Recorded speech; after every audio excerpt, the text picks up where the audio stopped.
মিঠা পানির মোট জলবায়ু রাষ্ট্রের মধ্যে একটি হচ্ছে ভারতে, আরেকটি হচ্ছে বাংলাদেশে।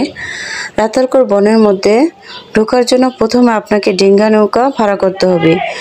রাতারকোল গোয়াই নদীর তীরে অবস্থিত। এখানে গরজ গাছ জন্মায়, এগুলো বেশিরভাগ পানির নিচে থাকে। এখানে অনেক রাতারগুল থাকায় এর নামকরণ করা হয়েছে রাতারগুল। খুব সকালে আপনাকে রাতারগুল যেতে হবে, না হলে এখানে প্রচণ্ড রোদ থাকে, অবশ্যই ছাতা নিতে হবে।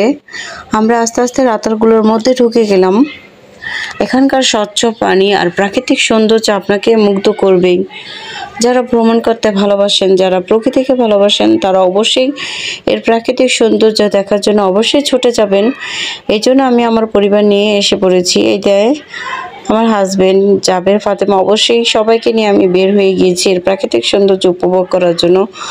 মাথার উপরে বিশাল আকাশ আর নিচে স্বচ্ছ পানি আর চারপাশে সবুজ প্রকৃতিতে কেনা বলেন মুগ্ধ হবে না এটা না দেখে। এই জন্যই তো প্রকৃতির টানে ছুটে যাওয়া, প্রকৃতিকে ভালোবেসে, প্রকৃতিকে নিজ চোখে দেখার জন্য, প্রকৃতিকে ছুঁয়ে দেখার জন্য, প্রকৃতির পাশে থাকার জন্য। খুব সুন্দর সুন্দর গাছ এবং এখানে অনেক পাখির কলকাকলি শুনতে পারবেন চারপাশ থেকে।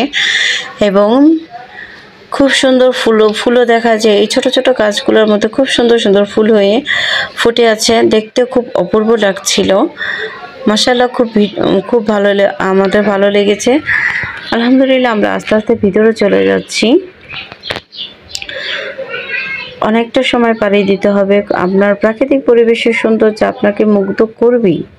আপনি যেখানেই থাকেন সেখানেই আপনাকে প্রাকৃতিক সৌন্দর্য উপভোগ করতে হবে। সৌন্দর্যের মাঝেও কিন্তু একটা সুখ খুঁজে পাওয়া যায়। আমার বাচ্চারা তো খুবই খুশি এখানে এসে। জাবের, ফাতেমা তো একদম অনেক খুশি হয়েছে। আম্মু দেখেই বলতেছে, আম্মু ওয়াও, খুব সুন্দর জায়গা, খুব সুন্দর জায়গা। মানে বাচ্চারাও যেন সুন্দর দেখলে সুন্দর বলতে